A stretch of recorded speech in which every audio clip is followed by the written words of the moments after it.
Eu quero saudar a todos os nossos irmãos, aqueles que estão ligados conosco pela TV canal 126 ou canal 85 da Sky, aqueles que também nos veem pelo YouTube, a todos a paz do Senhor. Nós vamos dar continuidade ao nosso assunto de momentos da doutrina, ainda falando sobre dons espirituais e o sentido dos dons no Velho Testamento, logo depois da vinheta.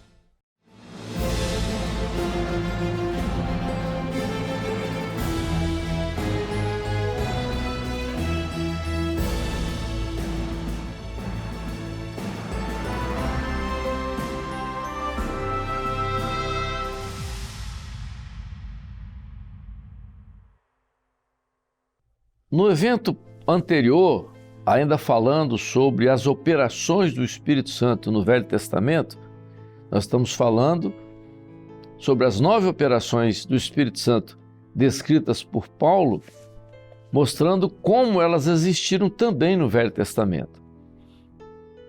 Vamos começar então falando agora sobre discernimento de espíritos. Então, o que é o discernimento de espíritos? Como eu disse da vez anterior, a capacidade que, no Novo Testamento, a igreja tem de saber o que é do que não é do Senhor.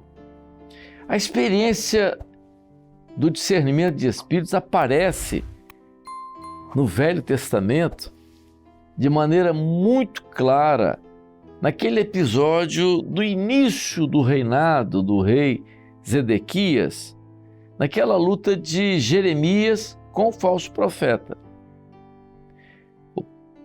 O profeta chegou e fez uma profecia, entregou uma profecia a respeito do reino, a respeito das conquistas. E logo em seguida, o Senhor então fala a Jeremias: eu não falei aquilo. Eles mentiram, profetizaram mentiras e nada daquilo vai acontecer. Pelo contrário, vai acontecer isso, isso, isso. Então ali,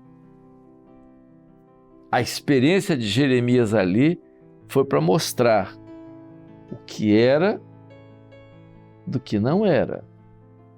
Porque se o Espírito Santo tivesse falado, se cumpria. Como o Espírito Santo não falou, não se cumpriu nem ia se cumprir. Essa foi a experiência muito interessante ali. 7º. Agora chega o mais difícil. Variedade de línguas. Será que isso existiu no Velho Testamento? Como? Quando? Onde? Nós vamos então observar uma coisa que aconteceu no reinado de Nabucodonosor. Aliás, não era no reinado, já era o final do Império Babilônico. Belsazar, que era neto de Nabucodonosor, estava no reino quando aconteceu tudo isso. O que aconteceu? Diz a Bíblia que ele deu uma festa e no meio dessa festa ele então fez uma profanação, e a profanação foi que ele pediu aos seus serviçais que trouxessem os vasos consagrados lá de Jerusalém para que eles pudessem ser expostos ali. Eles queriam beber naqueles vasos lá de Jerusalém. Era uma profanação tremenda aquilo ali. E naquele momento onde eles estavam naquela festa, quando eles fizeram tudo isso, usando aqueles vasos ali que tinham trazido de Jerusalém, eles queriam beber naqueles vasos, aquela coisa toda que está descrito no texto do livro do profeta Daniel.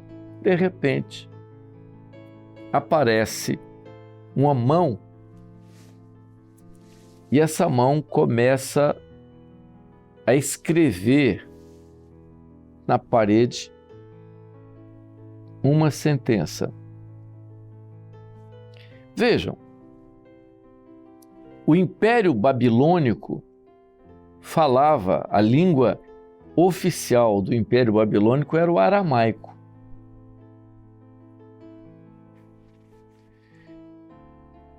Quando aquela mão apareceu e escreveu uma frase na parede, quer dizer, a mão apareceu e escreveu uma frase na parede. Quando aquela frase apareceu na parede, todos aqueles que estavam na festa, não só o rei, mas todos aqueles, os mestres, os magos, todos aqueles que eram entendidos, não conseguiram interpretar o que estava escrito na parede. Ninguém entendeu o que estava na parede. O que significa aquilo ali? Alguém disse, olha, existe no reino aqui alguém desde a época de Nabucodonosor, um homem, segundo ele é com os deuses, ele fala com os deuses, talvez ele possa entender o que está escrito ali. Chamaram então Daniel. Daniel veio e leu a frase e disse para o rei, Mene, Mene, Tekel, Ufarsim.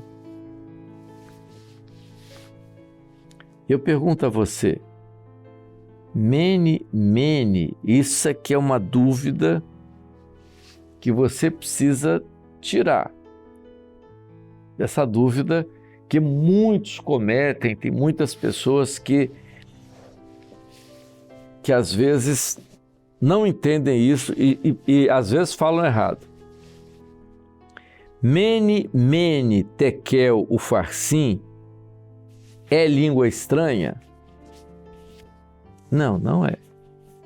Mene, Mene, Tekel, Ufarsim é aramaico. Não é língua estranha.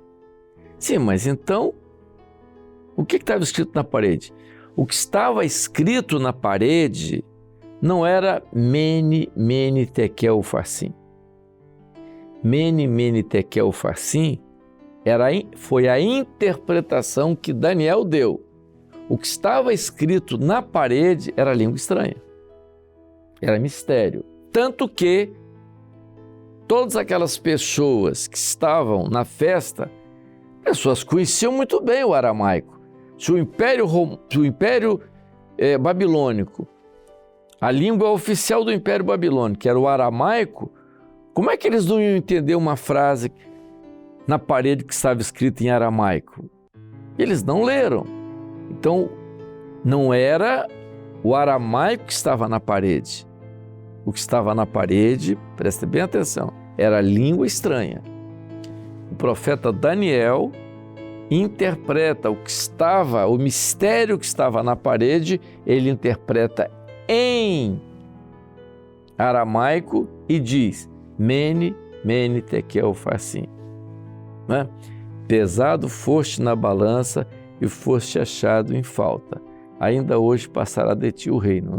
A história diz que enquanto eles estavam na festa, o exército medo-persa já estava todo dentro dos canais, aqueles canais de irrigação, aqueles famosos canais da Babilônia, eles estavam esperando o auge da festa para entrar e tomar a cidade. Foi exatamente o que aconteceu. Então essa operação ali no Velho Testamento mostra como o Espírito Santo fez. Repito, todos os acontecimentos do Velho Testamento, depois vem com o Novo Testamento, é uma sequência, porque a palavra é um projeto. Então vejam aquilo que o Espírito Santo fez, a forma como o Espírito Santo fez no Velho Testamento. Então todas essas operações do Velho Testamento é que nós vamos ver também no Novo Testamento, na vida da igreja, porque quem opera, o mesmo Espírito que opera no Velho Testamento é o mesmo Espírito que opera no Novo Testamento, mostrando toda essa importância para a igreja.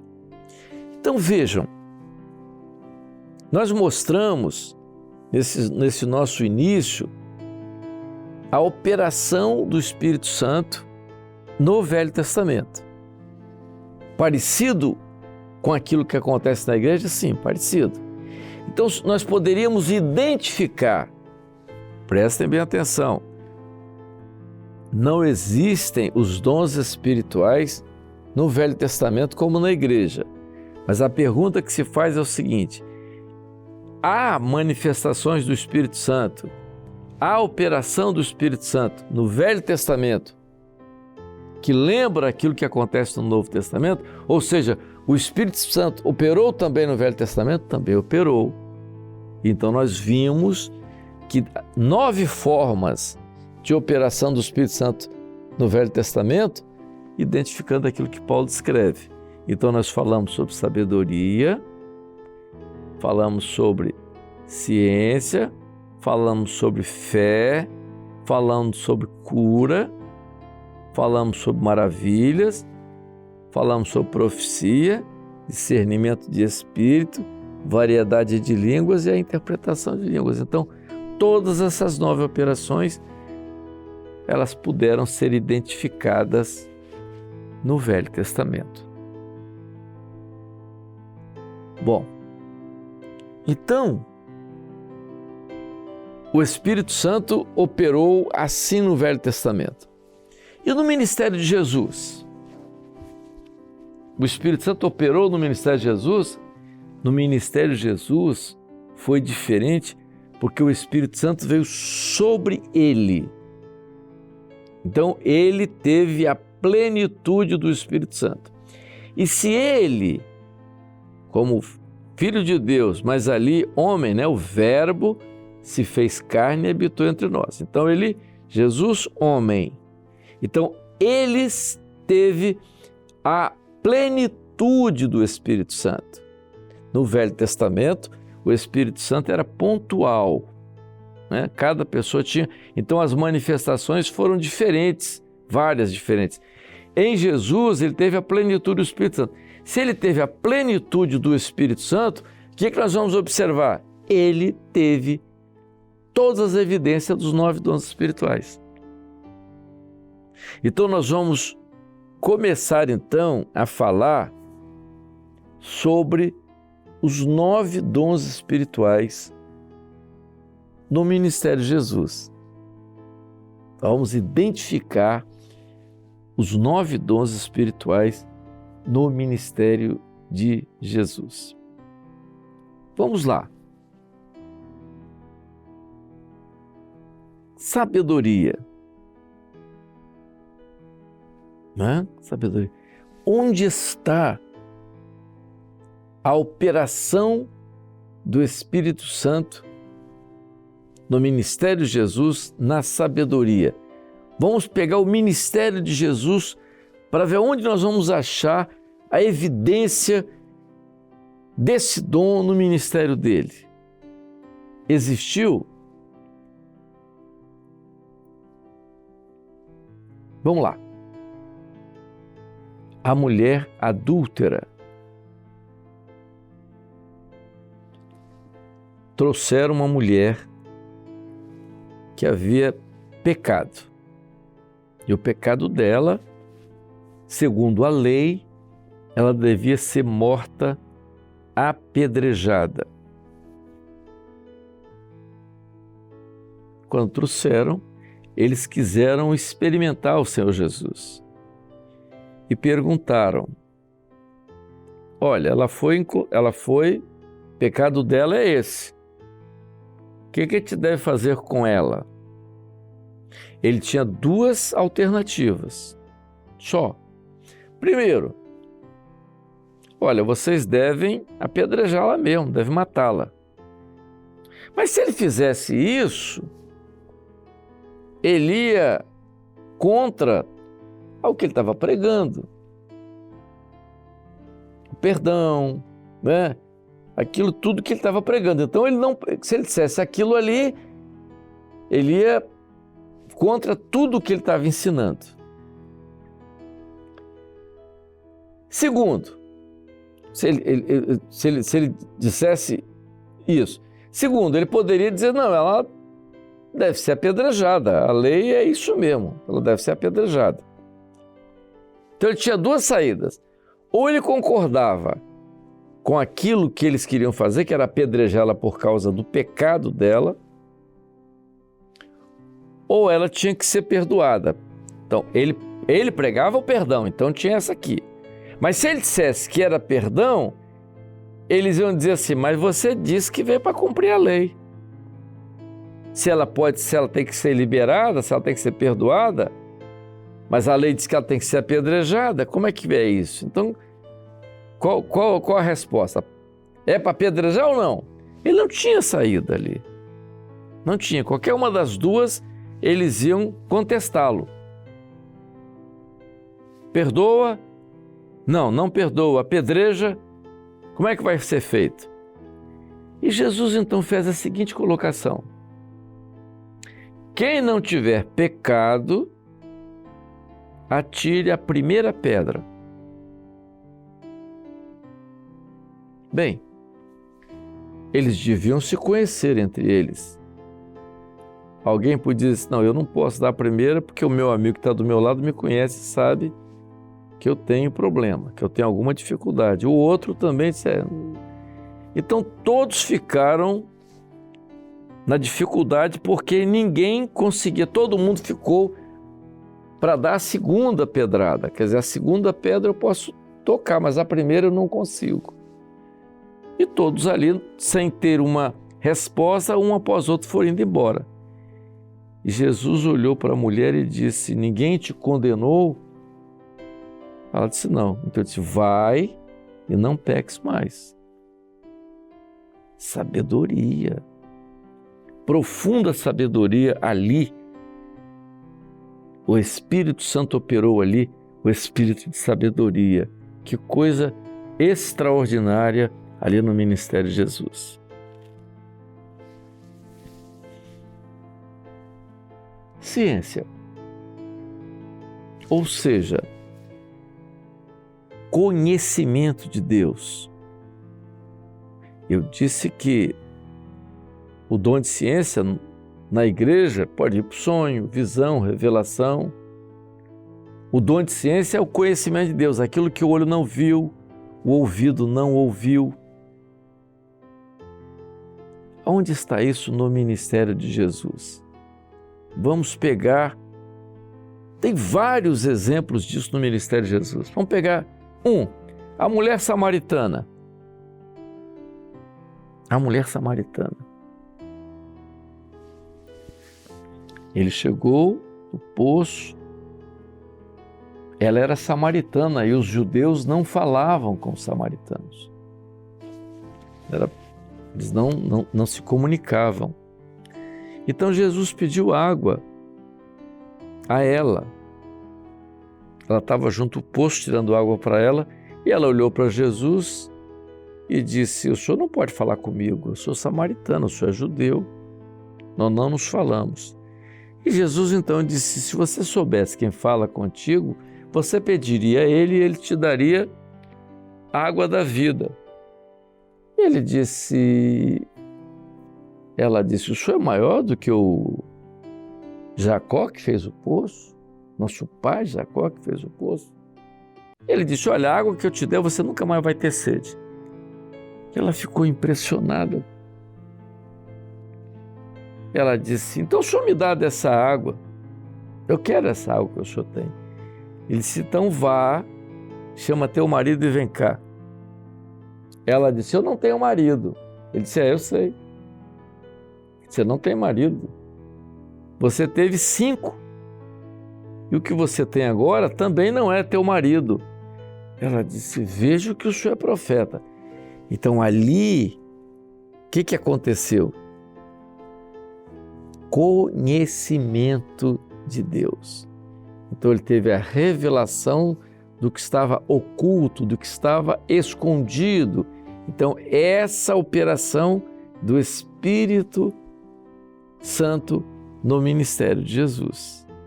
Então, para mostrar ali a evidência da operação do Espírito Santo. Então agora ali é dom de ciência. Ele tem conhecimento de todas as coisas. Mesmo caso aconteceu com Zaqueu. Zaqueu, desce depressa. Mas O senhor me conhece? O senhor sabe quem eu sou? O senhor sabe o meu nome? Só antes que você subisse ali na árvore eu te vi. Dom de ciência. Então, aquilo que ele fez ali, e tudo tem ensino, porque cada operação dessa há um ensino para a igreja. Meus irmãos, sabedoria, ciência, fé. Mas fé. Como é que nós vimos fé no Velho Testamento? A fé no Velho Testamento, nós citamos como exemplo a experiência de Abraão, quando ele foi pela fé, porque a fé no Velho Testamento é diferente no Novo Testamento. Ele foi como direção do Espírito Santo. Então, no Velho Testamento, nós entendemos a fé como direção do Espírito Santo. Aquilo que o Espírito Santo leva, a experiência de Abraão para sacrificar Isaac. Aquilo foi uma experiência de fé, um exemplo de fé. E é por isso que na carta de Tiago, ele fala sobre o exemplo de fé, as obras da fé, ele cita Abraão. Mas no ministério de Jesus, onde você vê isso? Quando você vê isso? No Getsêmani. Foi um momento difícil, a angústia muito grande, tanto que os seus capilares se romperam.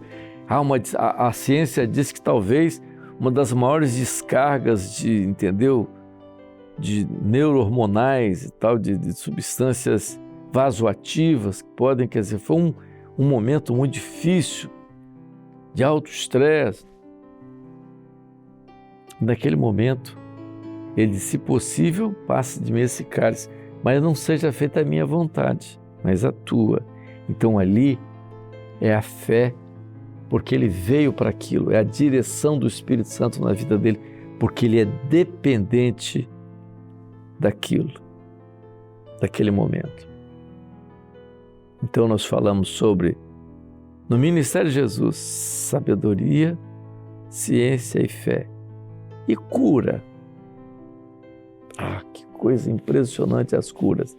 Nós vamos falar sobre as curas, começar a falar sobre o ministério de Jesus, a manifestação do Espírito Santo no ministério de Jesus, sobre as curas, mas não falar no próximo programa. A paz do Senhor a todos.